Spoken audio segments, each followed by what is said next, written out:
Hi guys, and welcome back to my channel. The case that I'm going to look into today is on the murder of Carina Saunders, and this case is pretty brutal. It was suggested by Dom, so thank you for that. I appreciate any suggestions you guys have, and of course if you have any more, please do let me know.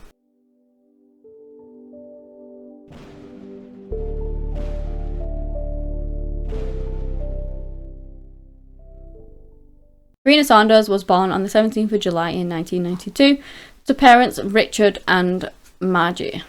She was one of 9 children raised in Mustang, Oklahoma, so huge family.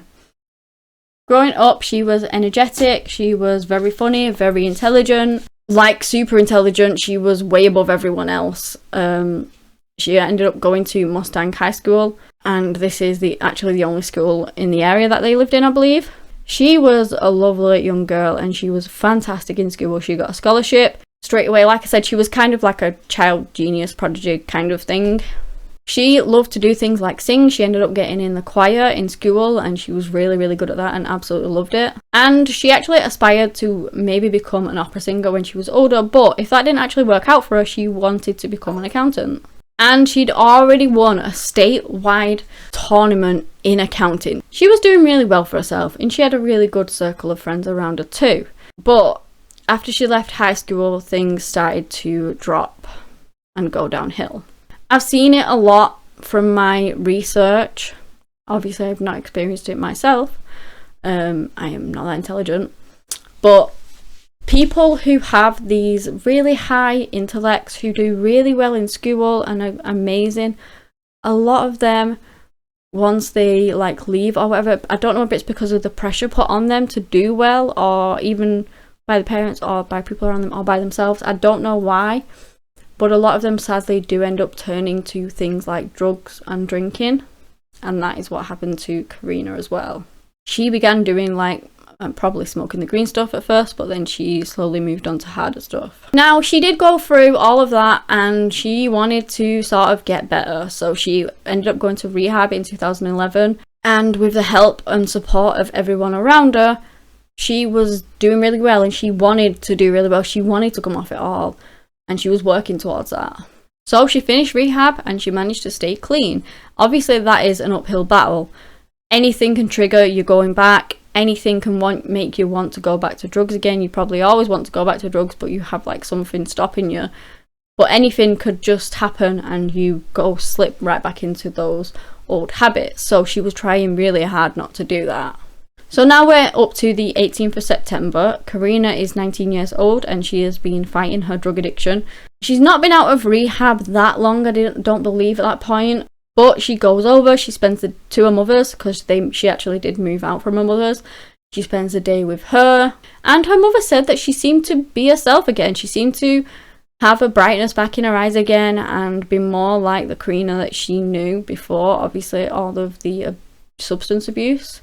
She was going on about how when she left rehab, she was moving in with her cousin Catherine, and her and Catherine were like sisters, you know, from being little. They were so close and they still were so close, so that is where she was staying. They spent the time together and then they headed over to church, and that was something they hadn't been able to do for a long time, so they both really enjoyed that. And then Carina went onto her social media accounts and updated that, which is something she did a lot.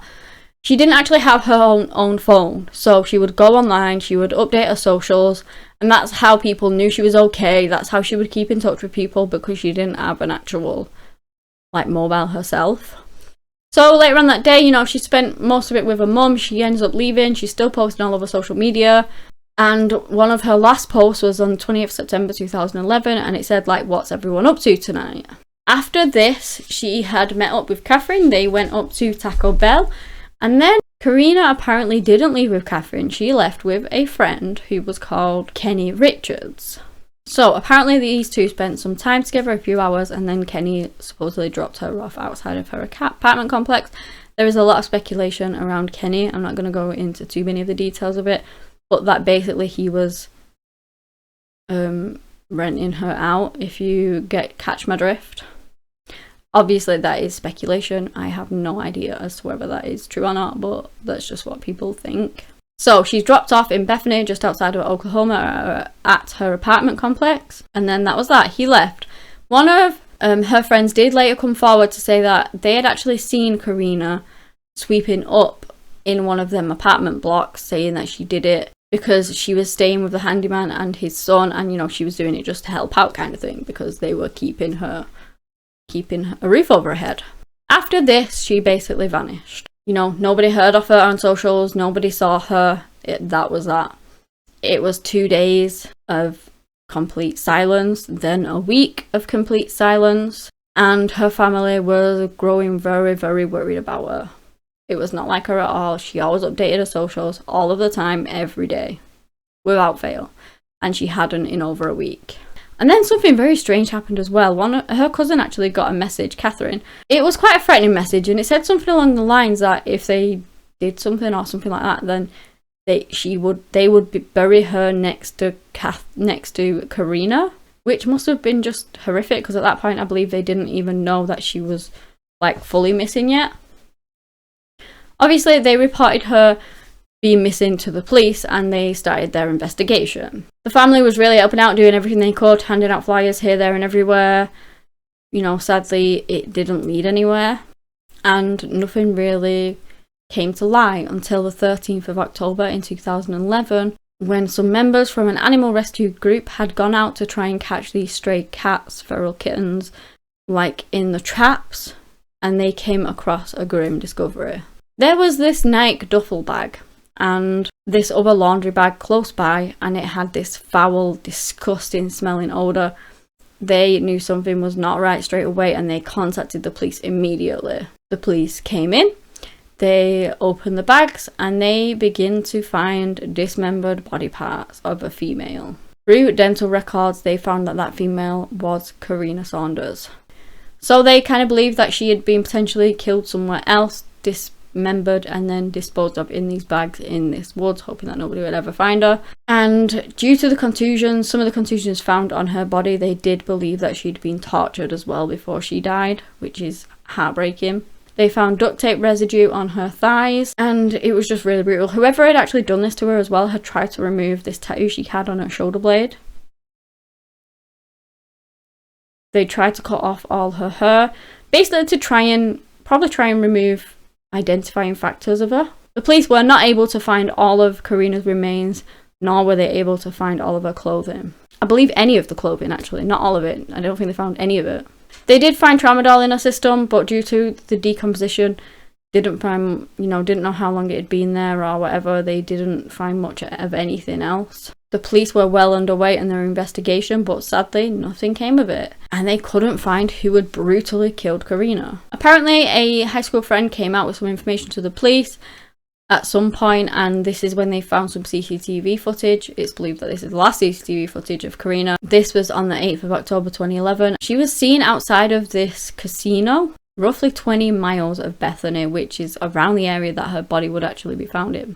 On the CCTV, she is seen getting into this red truck, described as a large 4-door Ford pickup with a brush guard and lights on the top. From the footage, it looks like this group of men were inside the pickup, and a group of women were in another truck alongside, and apparently it looked like these women were pleading with Carina not to get inside of that truck with those men, but she did. The police actually managed to trace the text message, and this tracked back to a man called Kyle Savage. He basically came back and said that he was messaging somebody out of jealousy. He didn't realise that it was Carina's cousin. He had no idea what had gone on with her. And basically it was just like this jealousy message, just really bad timing. And Kyle was later cleared. Then I have also seen that 2 women came forward to basically say that, well, one of them had seen on somebody's phone, this man's phone, a video of Carina tied to a chair, like calling out, being tortured and beaten up, and then dismembered whilst alive, removing her like feet first. And she was absolutely horrified by this. She goes to the police, she tells them, and this is putting her own life at risk at this point. She goes on about how she is a sex worker, and this bigger ring and all this lot, which they were thinking along the lines of that. Well, a lot of people were online anyway. So she comes forward with all of this information, and then another lady comes forward again to kind of corroborate that, who said that she actually saw it in person.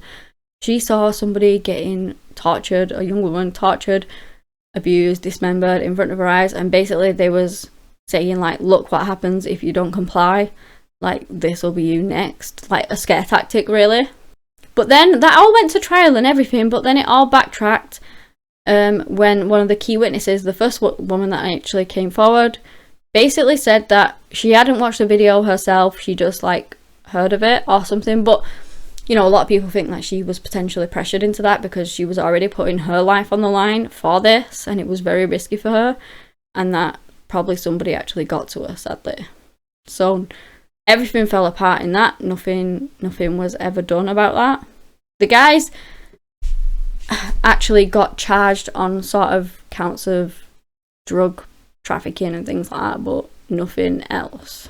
So even though there was a couple of arrests, nobody was ever charged with Carina's murder. There had been searches done in 2017. They found some clothes in women's clothes in this cesspool, cess tank, whatever it was.